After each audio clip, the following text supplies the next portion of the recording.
If you want to become a heavy haul truck driver, I really want to explain to you the hacks you need to, the step by step you need to follow this year, okay? So here are the commonalities I want you to first be aware of. The thing is that from reefers and dry vans to flatbeds and tankers, the trucking industry really consists of more than just 18 wheelers with detachable trailers. A lot of folks believe it's only 18 wheelers and 18 wheelers with detachable trailers. That's not true. A wide variety of cargo needs to be transported, with many being heavy or oversized loads requiring skilled and experienced truckers to get the payloads delivered quickly and safely. So the thing is that this actually introduces a lot of flexibility, but also variety into a very competitive industry. Okay, so if you have been, let's say, considering entering into a different sector within the trucking industry and you want to learn more about how to become a heavy haul truck driver, I want you to really follow this video from A to Z, because what I will do is that I'll give you a breakdown of what heavy haulers do, the type of equipment used, and the steps you will need to take to actually start your own heavy haul trucking business, or even just drive for somebody else. Because maybe you do not want to you do not want to be an owner operator. You want to be a company driver. That's possible too. Okay, so let me first talk to you about what heavy haul trucking really is. So basically, when you think about heavy haul trucking, think about a specific part of the trucking industry that's actually relied upon to transport large or oversized loads using an assortment of equipment. So this is really what it is. So when you think about heavy haul, the cool thing is the federal government has actually provided more guidance so that players have more information about what to do. So the U.S. Department of Federal Highway Administration, the U.S. Department of Transportation, Federal Highway Administration actually lists the maximum sizes for standard shipments. So any freight that exceeds these numbers may be classified actually as heavy load. I'm going to put this on the screen. So in terms of width, you have a 8'6", so 8 feet 6 inches, length 53 feet, single axle weight 2,000 pounds. I mean 20,000 pounds. Tandem axle weights 34,000 pounds, and gross vehicle weight, the GVW, 80,000 pounds. Okay, so those are the numerical thresholds here. So other factors are depending on the state, the type of specialized equipment being used, such as saddle mounts, combinations, or dromedary, okay, and the type of freight being transported, such as automobiles, planes, or boats. For example, any freight heights over 13.6, so 13 feet 6 inches, may be categorized as oversized, but since there is no federal guideline to follow, truckers must confirm on the state level what constitutes any oversized load and get the appropriate permits needed. Okay, so that's really important to really think about it from a state point of view.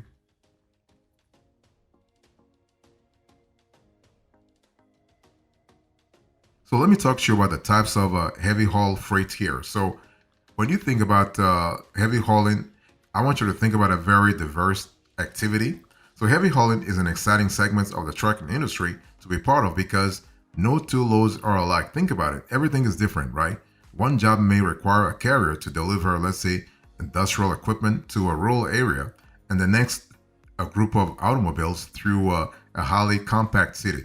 So this is pretty good and pretty exciting too, but pretty dangerous at times as well. So, but that's really what adds a little bit of excitement to the whole thing. Okay, so other examples of the various freight that heavy haulers might carry include, you have a construction equipment. So this is a pretty interesting construction equipment.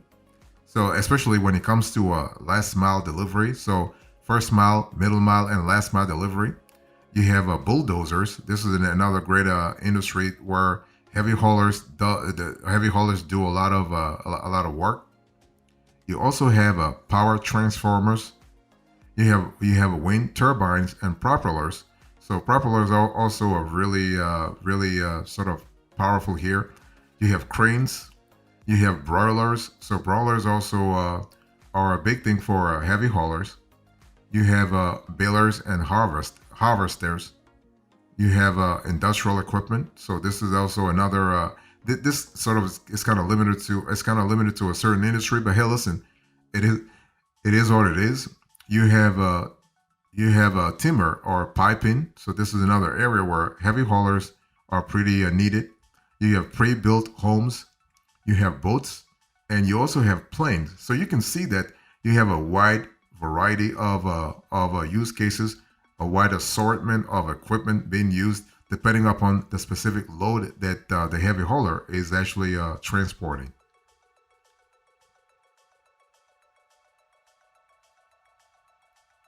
Let me talk to you about the standard rigs used in heavy duty hauling, because the thing is that depending upon the project that you have, you might have primary rigs or secondary rigs. Depending on, again, it depends on the regulations also.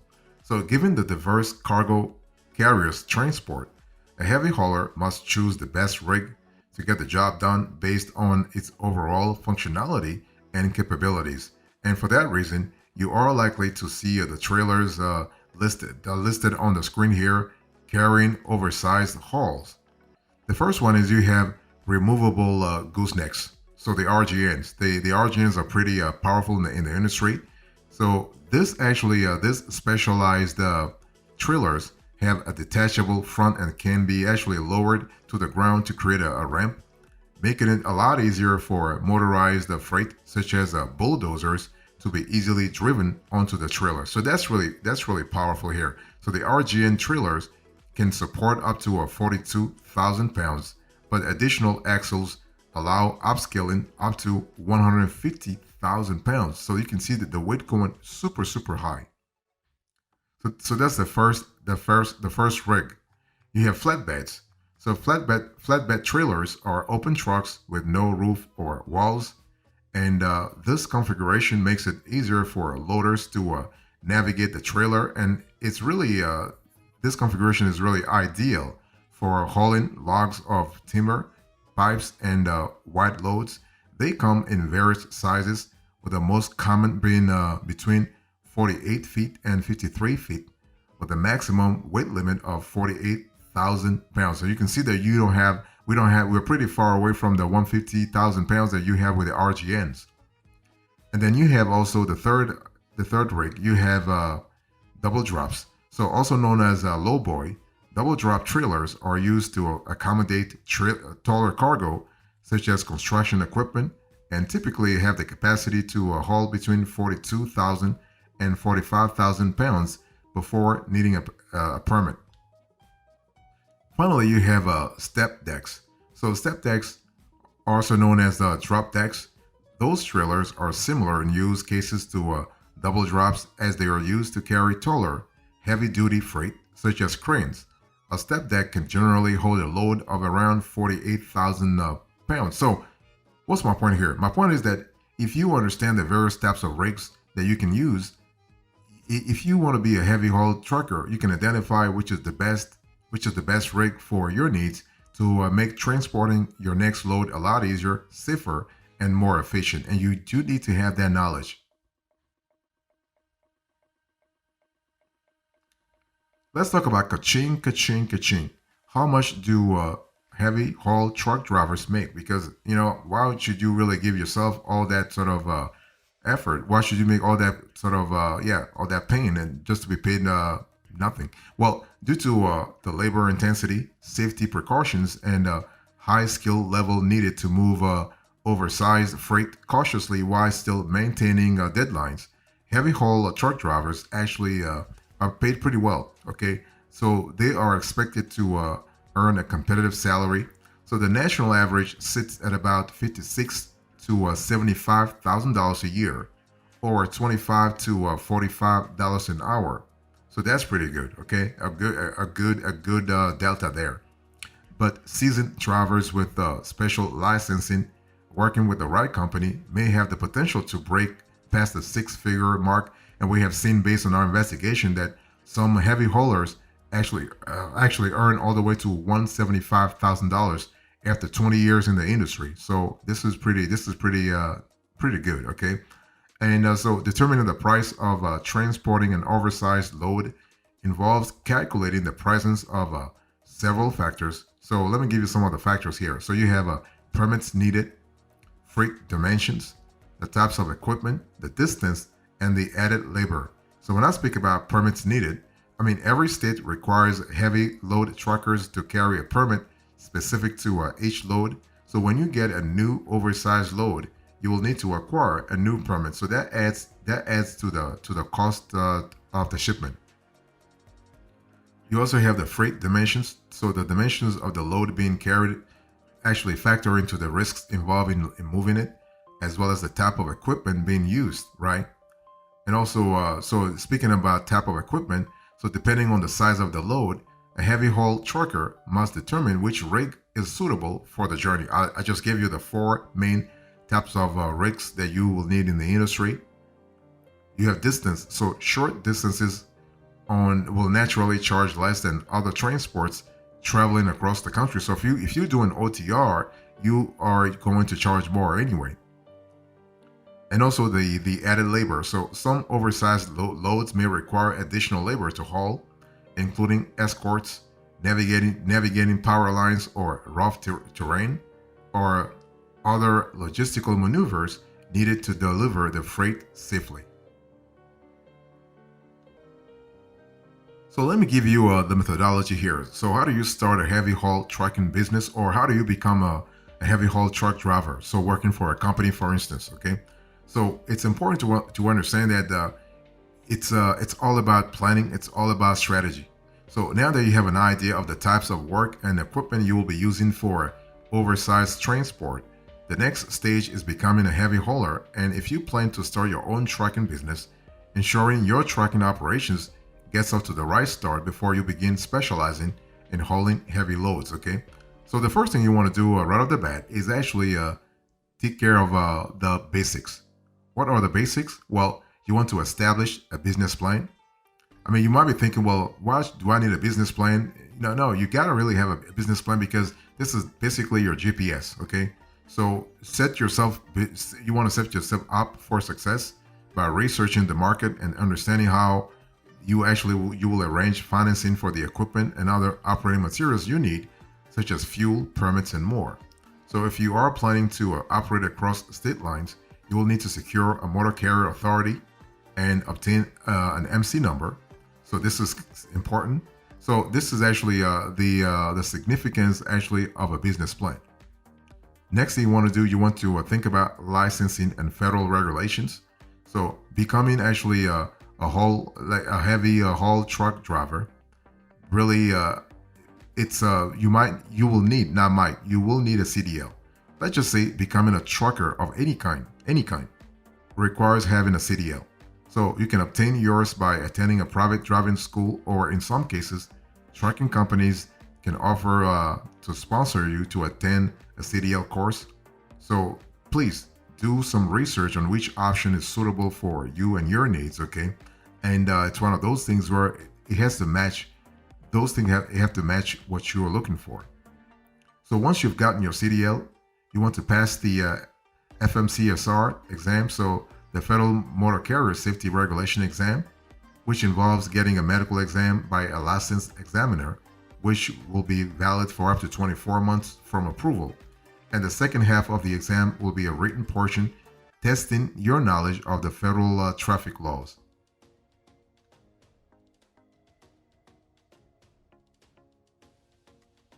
Next, you want to understand heavy haul permits. So if you are going to be a successful heavy hauler, you have to really understand that there are specific permits that determine how you actually move freight across the country, right?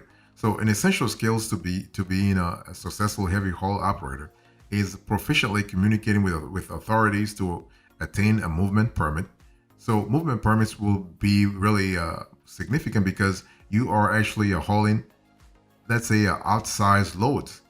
So these permits are required to transport oversized loads and are only valid for a limited period for the specific freight you will be carrying. So this is what it is. So if you remember a little earlier, I was telling you that the added cost comes from the permit that you will get for every specific load that you'll be hauling. So these permits dictate what times a carrier is allowed to operate within state municipal and county restrictions.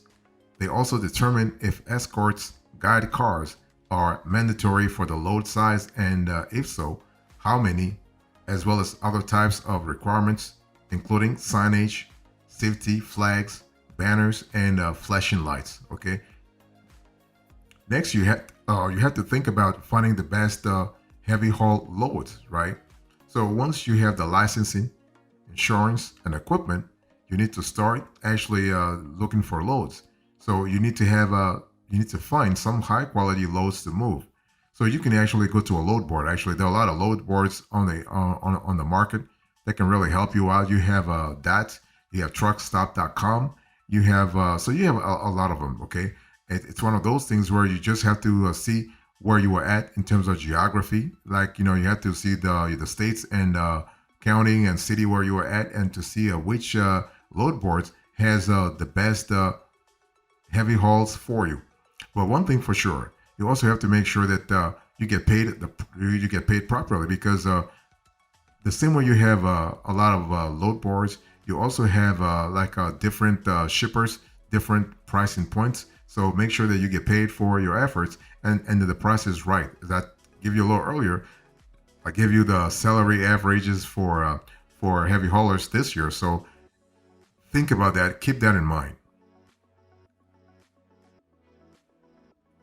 Finally, you want to really understand that you might need actually a software to actually like when it comes to becoming a successful heavy haul truck driver.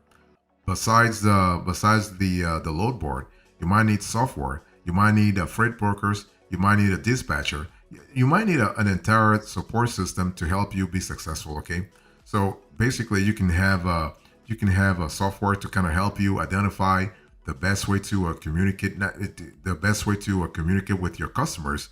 Because see, software is not just to help you find the loads. It's actually the software is there to help you navigate the whole communication process, the whole interaction with with the shippers. Because once you find the loads, you're gonna have to I mean, you can do it before or after. Before, in the sense that you need to find those customers, those particular customers that are interested in your heavy haul truck driving services. Because see, when you think about heavy haul, this is a pretty niche market. So you got to really find the customers. You got to really think about interacting with them while you are transporting their goods and after. So this requires, for instance, the usage of CRM, so CRM software, client relationship management software, and this also requires a software like a TMS, transportation management software, so that you can really streamline your whole operation from A to Z. Okay, but also you want to really be able to scale real fast. So you want to really have a tool that allows you to navigate your communication process pretty seamlessly when it comes to you dealing with shippers, you're dealing with freight brokers, you're dealing with dispatchers, and also dealing with other carriers. Because the thing is, when you are actually, one thing you will realize is that when you become a successful heavy haul truck driver, there are certain projects where you might not be the only one to actually carry it. Maybe the clients want you to partner with another firm to get things done, because maybe that other partner has a better skill set in certain areas than you do. So just be ready to actually collaborate with other shippers.